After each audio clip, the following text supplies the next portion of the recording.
တို့ကိုဦးဇင်းတို့ပြောပြီးပါပြီနော်ဒါကြောင့်သူတော်ကောင်းတွေဆိုတာကိုယ်အကြောင်းကိုစဉ်းစားပြီးတော့ကိုယ်မကောင်းတာကို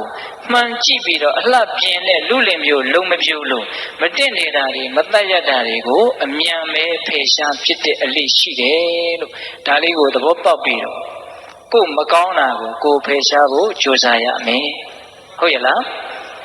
နောက်တစ်ချက်ကိုယ်ကောင်းတာကိုကိုယ်စဉ်းစားပြီးတော့အားဖြစ်ဖို့လဲလိုသေးတယ်ဟုတ်ရဲ့လားကိုယ်ကောင်းတာကိုကိုယ်စဉ်းစားပြီးတော့ဘာဖြစ်ရမလဲအားဖြစ်ရမယ်ဗျကိုယ်ဒါနတွေပြုထားတာမရှိဘူးလား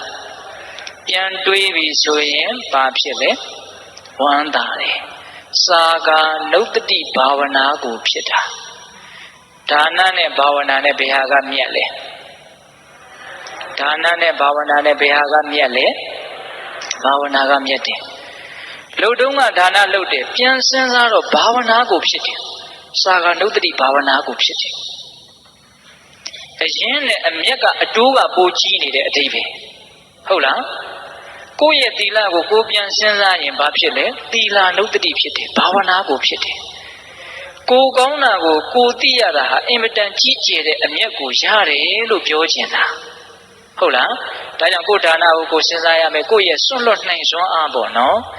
ကိုသီလကိုကိုပြန်စဉ်းစားရမယ်ကိုရဲ့စောင့်စည်းနိုင်စွမ်းအားပေါ့နော်ဟုတ်လားမြတ်စွာဘုရားကတော့ညွှန်ကြားပါတယ်ဗျာနတ်တွေရှိတယ်သူတို့ကောင်းလို့နတ်တွေဖြစ်သွားတာသူတို့မှသာလျှင်နတ်ပြည်ရောက်ကြောင်းကောင်းမှုတွေရှိတာမဟုတ်ဘူးငါမှလည်းပဲကောင်းမှုတွေရှိတယ်လို့နတ်တွေကိုတတ်သိအရာထားပြီးတော့ကိုကောင်းတာကိုကိုစဉ်းစားရင်လည်းဘာဝနာဖြစ်တယ်အဲ့ဒါဘာဘာဝနာလဲဒေဝတာနုတ္တိဘာဝနာဖြစ်တယ်ဟုတ်ရဲ့လားဘဝင်မြင့်ဖို့ပြောနေတာလားအားဖြစ်ဖို့ပြောနေတာလားအေးကိုကောင်းတာကိုကိုတကယ်မြင်လို့ရှိရင်စဉ်းစားမိရင်အားတကယ်ဖြစ်တယ်ဗျဟုတ်လားဒါကြောင့်ကိုလှုပ်ထားတဲ့ကောင်းမှုကလေးတွေနဲ့ပတ်သက်ပြီးတော့စဉ်းစားကြရမယ်နော်ဟုတ်လားဒါနနဲ့ပတ်သက်ပြီးတော့လဲစဉ်းစားသီလနဲ့ပတ်သက်ပြီးတော့လဲစဉ်းစားဟုတ်ရဲ့လားအခုဆိုကြပါစို့ဓမ္မဒါနအလှရှင်များဒါဥစဉ်ကရှေ့ကမြင်နေတော့ပြောခြင်းစိတ်ပေါက်သွားတယ်ကိုလှုပ်လိုက်တဲ့ဒီလှုပ်ရကြောင့်တရားနာနေတဲ့ပုဂ္ဂိုလ်တွေဒီခွေကနေတစ်ဆင့်နာကြမဲ့ပုဂ္ဂိုလ်တွေအများကြီးအသိဉာဏ်တိုးတယ်လို့ကိုလှုပ်ရက်ကိုကိုစဉ်းစားလိုက်ရင်စိတ်ထဲမှာအားမဖြစ်ဘူးလားအားဖြစ်တယ်အသိဉာဏ်ကိုဝေတာဗျတန်ဖိုးအရှိဆုံးကိုပေးတာဗျပစ္စည်းတွေအများကြီးပုံပေးတာတဲ့အသိဉာဏ်ကိုပေးတာကမြတ်တယ်ဗျဟုတ်ရဲ့လားဘာကြောင့်လဲဆိုတော့အသိဉာဏ်ဆိုတာတန်ဖိုးဖြတ်လို့မရဘူးပစ္စည်းဆိုတာတန်ဖိုးဖြတ်လို့ရတယ်ပစ္စည်းဆိုတာကုံသွားတဲ့သဘောရှိတယ်အသိဉာဏ်ဆိုတာကုံသွားတဲ့သဘောမရှိလူသာသေးသွားတဲ့နောက်ဘဝထိဆက်တဲ့အသိဉာဏ်ကအဲ့ဒီအသိဉာဏ်ဆက်သွားတာကိုပဲပညာပါရမီတွေထူးတယ်လို့ပြောတာပစ္စည်းဆိုတာအလွန်ဆုံးခံဒီတဘောပဲနော်ဒါကြောင့်ပစ္စည်းတဲ့အသိဉာဏ်ကအစစအရာရာအည်အသွေးတာတဲ့အတွက်ကြောင့်ပစ္စည်းကိုပေးတာတဲ့တရားအသိဉာဏ်ကိုပေးတာဟာမနှိုင်းစာနိုင်လောက်အောင်အကျိုးကြီးတယ်အဲ့ဒါလို့ကိုယ့်လုပ်ရက်ကိုကိုပြန်စဉ်းစားဖို့မလိုဘူးလားအဲ့ဒီလိုစဉ်းစားရင်ဘာဖြစ်မလဲအားဖြစ်တယ်အားဖြစ်တယ်ဒီနေရာမှာတော့ဦးဇင်းတို့ကကိုယ်တီလာကိုကိုစဉ်းစားပြီးတော့ကိုယ်တီလာကိုမြင်ပြီးတော့အားဖြစ်သွားရဲ့အားဖြစ်သွားတဲ့ယဟန္တာမထေရမြတ်ကြီးတစ်ပါးအကြောင်းကိုအချင်းချုပ်ပြောပြမယ်ကိုအကြောင်းကိုစဉ်းစားလို့အကျိုးရှိပုံတွေပြောနေတာနော်စောတော်တုန်းကသူများအကြောင်းတွေစဉ်းစားလို့အကျိုးရုပ်ပုံတွေပြောခဲ့ပြီနော်ဟုတ်လားခုကိုအကြောင်းကိုစဉ်းစားလို့အကျိုးရှိပုံကလေးမြတ်စွာဘုရားလက်ထက်ကယဟန်တော်တစ်ပါးသုံးတယ်သောသင်္ကန်းတစ်လုံးသောသပိတ်ဆောင်ပြီးတော့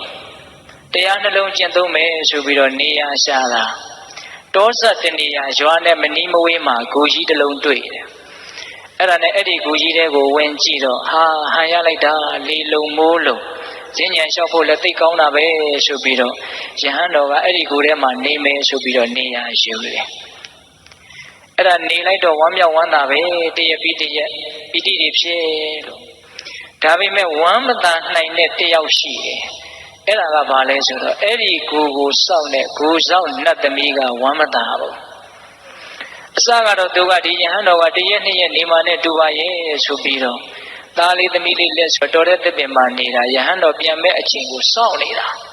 ယဟန်တော်ကသီလရှိတော့သူကအဲ့ဒီဂူထဲမှာမနေနိုင်ဘူး တီလရှိတဲ့ယဟန်ရဲ့အပေါ်မှာအဲ့ဒီနတ်ကမနေနိုင်ဘူးမနေနိုင်တော့သူထွက်ခွာပေးရတယ်ထွက်စီခြင်းလာပြီပြန်စီခြင်းလာပြီတရက်နှစ်ရက်နေမှနဲ့တူပါရဲ့လို့အောက်မိနေတာအဲ့ဒါယဟန်တော်ကဒီဝါတွင်တရင်လုံးဒီမှာတရင်သုံးမယ်လို့လဲတန်တိဋ္ဌံချလိုက်ရုံအဲ့ဒီနတ်ကလုံးဝမကြည်နဲ့တော့ဘူးအဲ့ဒီနတ်သမီးကအဲ့ဒါနဲ့ဘာလုပ်လဲဆိုတော့ဒီယဟန်ကိုသူနှင်ထုတ်ခြင်းတယ်ဒါပေမဲ့ယဟန်ကိုနှင်ထုတ်เสียလက်ဆုပ်လက်ကင်ပြုเสียအပြစ်အနာအစာကတခုမှမရှိဘူးဖြစ်နေတယ်တကယ်လို့အဲ့ဒီယဟန်ကသီလထိုက်တဲ့လောက်ပျက်စီးနေမယ်ဆိုရင်အဲ့ဒါကိုထောက်ပြီးတော့အဲ့ဒီယဟန်ကိုကိုယ်တည်းကနေအဲ့ဒီနတ်သမီးဟာနှင်ထုတ်ပါဒါပေမဲ့အဲ့ဒီယဟန်ကသီလကအဲ့ဒါလောက်စင်ကြဲနေတယ်သူနှင်ထုတ်လို့မရဘူးဖြစ်နေတယ်အဲ့ဒါနဲ့ယဟန်ကိုသီလပျက်စီးအောင်ဆိုပြီးတော့အကောက်ကျန်တယ်အဲ့ဒီနတ်သမီးကဘယ်နဲ့လုပ်တယ်လဲဆိုတော့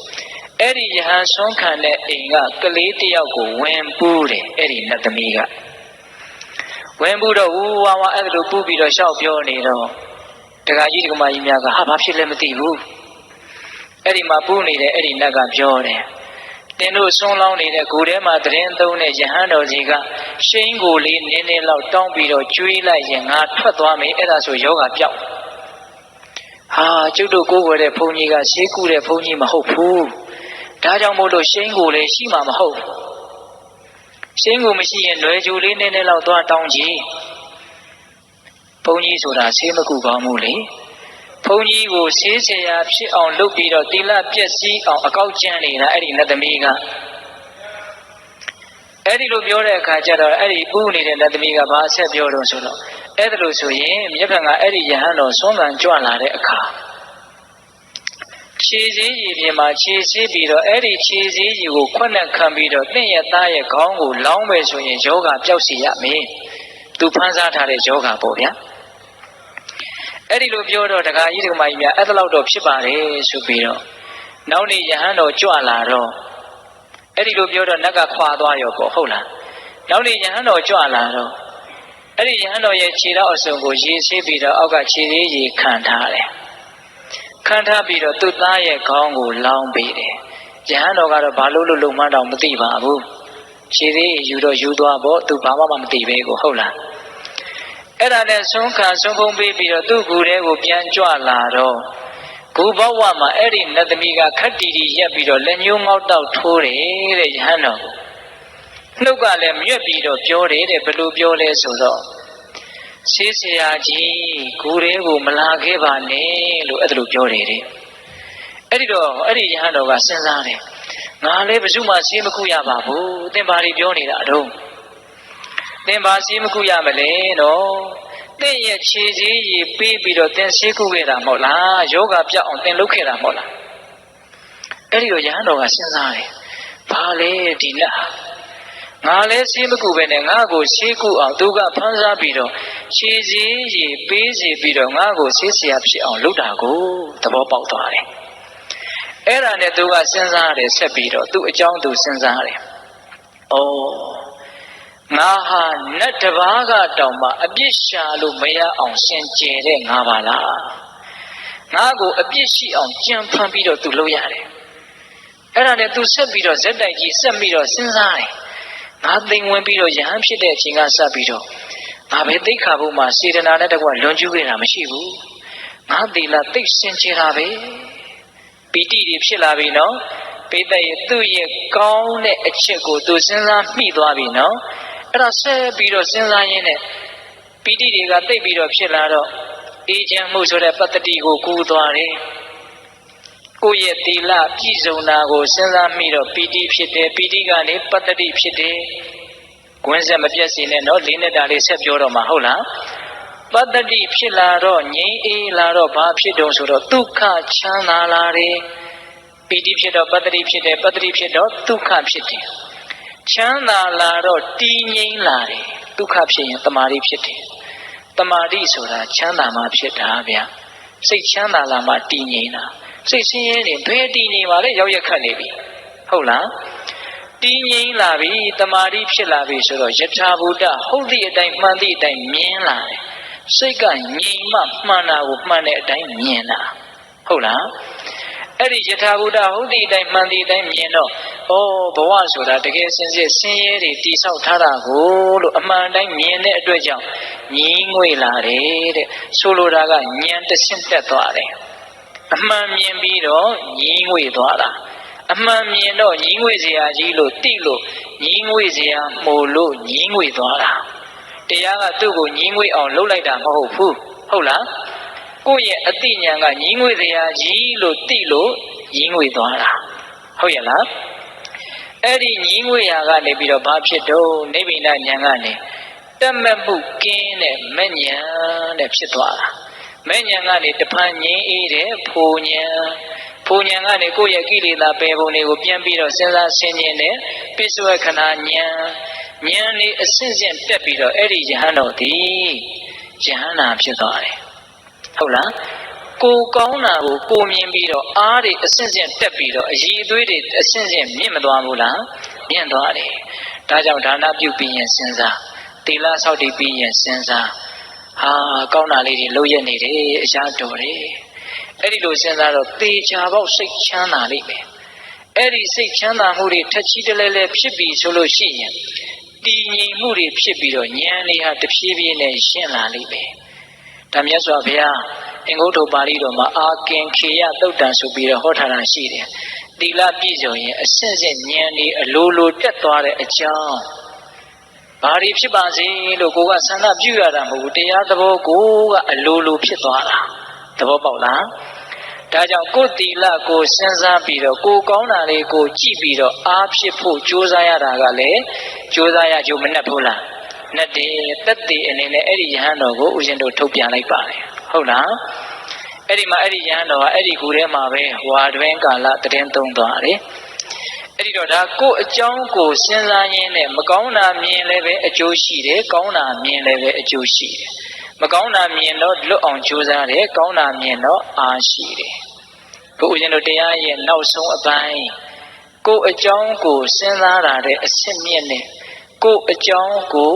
သိအောင်လုပ်တဲ့အလုပ်ဒါကတော့အစစ်အမြင့်ဆုံးအပိုင်းကိုရောက်လာပြီဒီတရားမှာလေစောတော်တုန်းကသူများကကိုယ်ကိုမုန်းလို့ပြောတဲ့စကားတွေနှလုံးမသွင်းနဲ့သူများဘာတွေလုပ်တယ်မလုပ်ဘူးဆိုတာကိုအလုပ်တစ်ခုလို့သဘောမထားနဲ့လို့သူအကြောင်းနဲ့ပတ်သက်ပြီးတော့ခေါင်းထဲမှာနေရမပေးဖို့ပထမပိုင်းမပြောခဲ့ဘူးလားပြောခဲ့တယ်ကိုယ်ဘာတွေလုပ်တယ်ကိုယ်ဘာတွေမလုပ်ရသေးဘူးဆိုတာကိုစဉ်းစားရမယ်လို့ခုနတုန်းကတပိုင်းပြောခဲ့တယ်နော်အေးအခုကိုယ့်ရဲ့အကြောင်းကိုကိုယ်တိုင်သိအောင်ကြိုးစားရမယ်တကယ်တမ်းဦးဇင်းတို့တဲ့ပြောရရင်အရိယာဖြစ်တယ်ဆိုတာကိုယ်အကြောင်းကိုတကယ်သိသွားတာဗျခုတက္ကမတို့ဦးဇင်းတို့ပုထုဇဉ်တွေဆိုတာကိုယ်အကြောင်းကိုတကယ်မသိကြသေးဘူးဟုတ်လားကိုယ်အကြောင်းကိုကိုယ်မသိသေးတဲ့အစိတ်အပိုင်းကိုယ်မသိသေးတဲ့နယ်ပယ်တွေအများကြီးရှိသေးတယ်ဟုတ်ရဲ့လားအဲ့ဒါဟုတ်လားစိတ်ပိုင်းဆိုင်ရာပိုးပြီးတော့များတယ်မသိတာစိတ်ပိုင်းဆိုင်ရာမဆိုထားနဲ့ဗျရုပ်ပိုင်းဆိုင်ရာတော့ကိုယ်မသိသေးတဲ့အကြောင်းတွေအများကြီးရှိတယ်ထဲမှာအဆုတ်ကအလုပ်ဘလို့လုပ်တယ်အသေးကအလုပ်ဘလို့လုပ်တယ်ဥကအလုပ်ဘလို့လုပ်တယ်ဟာမသိတာတွေအများကြီးပဲသူရှင်းနေတာပဲကိုဘာမှမသိအဲ့ဒီရုပ်ပိုင်းဆိုင်ရာကိုအကြောင်းကိုတကယ်သိတယ်ဆိုရင်တောင်မှအဲ့ဒါအရိယာဖြစ်နိုင်နေဗျာနောက်ကာယကတတတိဆိုတာကိုယ့်ရဲ့ရုပ်ပိုင်းဆိုင်ရာကိုအကြောင်းကိုသိအောင်ညွှန်ကြားတာပေါ့လားဘာမှတင့်နေတာတန့်ရှင်းတာဘာမှမရှိဘူးတကယ်စင်စစ်နာကျင်ကြိုက်ခဲတာတွေမတန့်ရှင်းတာတွေမဟုတ်တဲ့တရားတွေရှုနေတာလို့သိအောင်ဒါရုပ်ပိုင်းဆိုင်ရာဒါပဂတိမျက်စိနဲ့တော့မြင်နိုင်တယ်နော်တခါကြီးများဒါကိုအကြောင်းကိုသိအောင်လုပ်ရတဲ့အလုပ်ဟာဘယ်လောက်အကျိုးကြီးတယ်လဲဆိုတာပြောပြတာစိတ်ပိုင်းဆိုင်ရာနာမ်ပိုင်းဆိုင်ရာခံစားမှုပိုင်းဆိုင်ရာတွေမှာပိုးရှုပ်ထွေးတယ်မသိသေးတာတွေအများကြီးပဲအဲ့တော့ကိုအကြောင်းကိုသိလို့ရှိရင်ဒကာဓမ္မတို့ဦးဇင်းတို့တွေကိုအခက်အခဲကိုလွတ်ငြိမ်းအောင်လုပ်လို့ရတယ်ကိုအကြောင်းမှကိုမသိဘူးဆိုရင်ကိုအခက်အခဲကိုဘယ်လိုလုပ်လွတ်အောင်လုပ်လို့ရမလဲခုဒကာဓမ္မတို့ဦးဇင်းတို့တွေလူတိုင်းမှာအခက်အခဲကိုစီရှိတယ်နော်ရှိတယ်နော်ဒကာကြီးများဟုတ်လားအဲ့ဒါကိုအမှန်တိုင်းသိရမယ်အဲ့တော့အဲ့ဒီအခက်အခဲအဲ့ဒီအကျက်တဲတွေကိုပြေးလဲခြင်းနဲ့ဆိုရင်ကိုအကြောင်းကိုသိအောင်ကြိုးစားရမယ်ဒါကဟောဟာရတစ်မျိုးနဲ့နားလည်အောင်ပြောတာတကယ်စင်စစ်ကိုအကြောင်း